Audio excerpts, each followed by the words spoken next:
नमस्कार साथियों, मेरा नाम है जय शर्मा और आपका स्वागत है हमारे यूट्यूब चैनल में। दोस्तों, कई लोगों का सवाल रहता है कि जब भी हम हेल्थ इंश्योरेंस कराते हैं तो जो पुरानी बीमारियां हैं हमें क्या उसको बताना ज़रूरी है कंपनी को। जब भी हम पॉलिसी ले रहे हैं फ्रेश या हम पॉलिसी ले रहे हैं पोर्ट, तो क्या पुरानी बीमारियों को बताना ज़रूरी है कंपनियों को। तो दोस्तों, बात करेंगे इसी के बारे में। वीडियो शुरू करने से पहले हमारे चैनल को सब्सक्राइब कर लीजिए, क्योंकि जो इस तरह की वीडियो हम आपके लिए लाते रहते हैं उनका नोटिफिकेशन आपको मिलता रहे। तो चलिए शुरू करते हैं।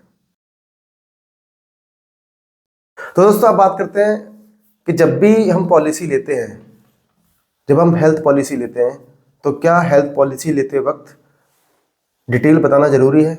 आपको बीमारी थी नहीं थी ये बताना ज़रूरी है, या फिर कोई बीमारी थी तो उसको छुपा सकते हैं। तो दोस्तों, पॉलिसी जब आप लेते हैं तो पॉलिसी दो तरीके से लेते हैं। या तो आप फ्रेश पॉलिसी लेते हैं या फिर आप पॉलिसी को पोर्ट कराते हैं। आपकी पॉलिसी पहले कहीं चल रही है, आप उस पॉलिसी को दूसरी कंपनी में पोर्ट करा रहे हैं। तो सबसे पहले बात करते हैं फ्रेश पॉलिसी की। दोस्तों, अगर आप फ्रेश पॉलिसी ले रहे हैं, आप नई पॉलिसी अपनी फैमिली के लिए ले रहे हैं, अपने लिए, फैमिली के लिए, बच्चों के लिए, तो वहाँ पर जब आप फॉर्म फिल करते हैं, फॉर्म ऑनलाइन फिल कर रहे हैं, फॉर्म ऑफलाइन फिल कर रहे हैं, वहाँ पर एक ऑप्शन होता है कि अगर आपको कोई बीमारी है, कोई प्री एग्जिस्टिंग डिजीज़ है, तो वहाँ पर उसको मेंशन करिए, आप उसको यस या नो करिए। तो दोस्तों, जब भी आप पॉलिसी लेते हैं फ्रेश पॉलिसी, तो दोस्तों ये बताना ज़रूरी है कि आपने पहले पॉलिसी लेने से पहले चाहे 2 साल में, 4 साल में, 10 साल में कभी भी कोई ट्रीटमेंट कराया है या नहीं कराया। अगर आपने ट्रीटमेंट कराया तो आपको पूरी जानकारी देना जरूरी है, चाहे वो बच्चों की हो, चाहे आपकी हो, चाहे वाइफ की हो, या फैमिली में मदर फादर के लिए, जिसके लिए भी पॉलिसी ले रहे हैं, उनकी जानकारी बताना बहुत ज़रूरी है। उसके बिना आप पॉलिसी को प्रोसेस ना करिए।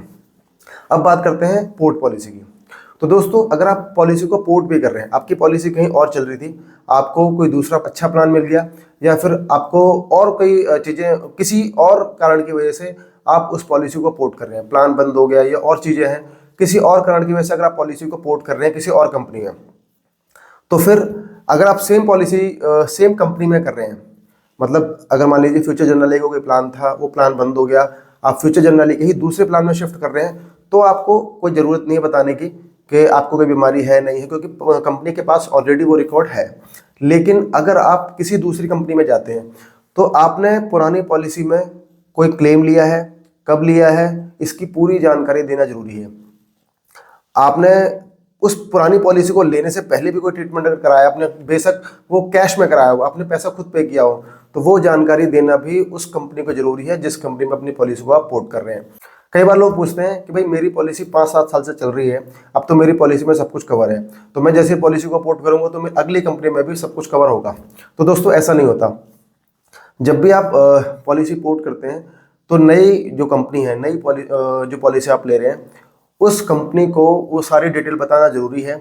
जब भी आप प्रपोजल फॉर्म फिल करते हैं पोर्टेबिलिटी के लिए, तो वहाँ पर जो कंपनी है वो वेरीफाई करती है, वो ये देखना चाहती है कि भाई जो पॉलिसी या जो कस्टमर उनके पास आ रहा है, उस कस्टमर ने कोई क्लेम तो नहीं लिया, कोई बीमारी तो नहीं है, क्योंकि कंपनी भी चाहती है कि जो कस्टमर उनके पास आए वो ऐसा व्यक्ति हो जिसको कोई बीमारी ना हो, जिसने क्लेम क्लेम लिए भी हो तो ऐसे क्लेम लिए हो जैसे बुखार का क्लेम ले लिया या छोटे मोटे क्लेम लिए हो, कोई ऐसी मेजर बीमारी ना हो जिसके लिए कंपनी को बाद में बहुत बड़ा या रेगुलर क्लेम पे करना पड़े, ताकि कंपनी को नुकसान ना हो। अगर आप कंपनी को ये बातें नहीं बताते हैं, तो दोस्तों आपका क्लेम कंपनी कभी भी रिजेक्ट कर सकती है, और आप चाहे कोर्ट चले जाएं, आपको कंपनी पैसा नहीं देगी, क्योंकि ये नियमों का उल्लंघन है। जो नियम, जो टर्म एंड कंडीशन कंपनी ने बनाई है, उनका उल्लंघन आप करते हैं। अगर आप पुरानी जो बीमारियां हैं वो नई कंपनी को, या फिर आप नई पॉलिसी ले रहे हैं, तब उस कंपनी को आप वो जानकारियां नहीं देते। अब दोस्तों, बात करते हैं कि मान लीजिए आप कंपनी को नहीं बताते हैं इन बीमारियों के बारे में, तो फिर क्या होगा।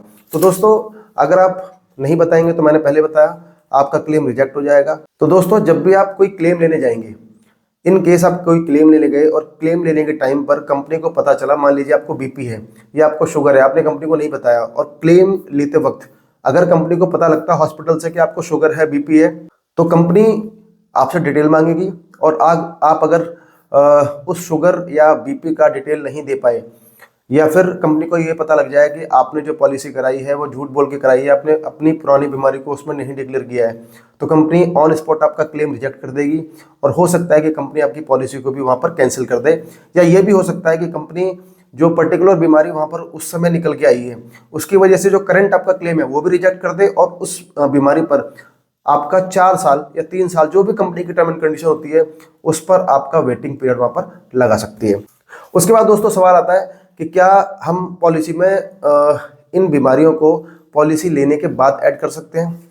तो दोस्तों बिल्कुल आप ऐड कर सकते हैं। जब भी आप पॉलिसी लेते हैं, आपने गलती से कंपनी को नहीं बताया या जानबूझ के नहीं बताया और आप 6 महीने बाद, 8 महीने बाद या 10 महीने बाद आपको पता लगता है कि भाई मैं पॉलिसी में नहीं बताऊंगा, मैं इन चीज़ों को ऐड नहीं करूंगा, तो कंपनी मेरी पॉलिसी कैंसिल कर सकती है। तो फिर आप कंपनी को बता सकते हैं और आपको बताना ही चाहिए। आप कंपनी को बताएंगे कि भाई किसी कारण से मैं ये चीज़ें आपको नहीं बता पाया था, तो मैं ये चीज़ें अब डिक्लेयर कर रहा हूँ। तो उस पर्टिकुलर टाइम पर जब भी आप 6 महीने, 8 महीने या 10 महीने बाद कंपनी को बताते हैं, तो ये कंपनी का डिसीजन हो सकता है कि जो पर्टिकुलर बीमारी आप बता रहे हैं उसके लिए कंपनी वेटिंग पीरियड लगाए, या उस पर्टिकुलर बीमारी के लिए कंपनी परमानेंट एक्सक्लूजन लगा दे।